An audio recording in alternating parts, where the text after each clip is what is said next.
طالبانو ته د ګلبدین حکمتیار غوسه او د امر بالمعروف وزارت سخت غبرګون وایي د ښځو پر مخ تیزاب شیندل د هیر شو. جزئیات یې همدغه ویډیو کې وګورئ او چینل هم سبسکرایب کړئ.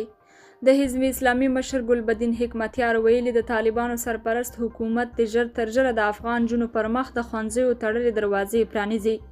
حکمتیار ویلي چې هیڅوک پر افغانستان او افغانانو په زور حکومت نشي کولی او په وینا یې طالبان باید ښځو ته ټول حقونه ورکړي.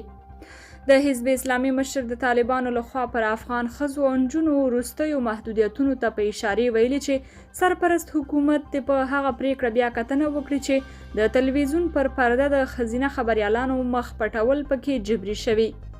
د هغه په وینا پر افغان ښځو د هغه حجاب نه تحمیل کیږي چې په اسلامي شریعت کې نه وي.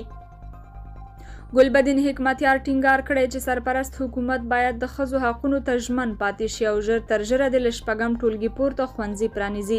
د امر بالمعروف وزارت ویان صادق عاکف بیا ځواب کې لیکلي د حکمتیار په مشرۍ د حزب اسلامي غړو په کابل ښار او د پاکستان په شمشتو کمپ کې د هغو خویندو پر مخ تیزاب شیندل چې مخونه به یې لوڅ وه.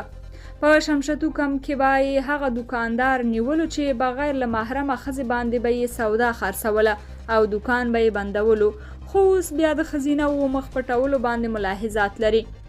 خو دغه بیچاره د معلوماتو له نشت سره مخ دی. مدرسې او دیني درسګاه څخه لرې پاتې شوی ځکه په دې اړه متعدد دلایل شتون لري او هغه یې بیا هم له شریعته لرې بولي.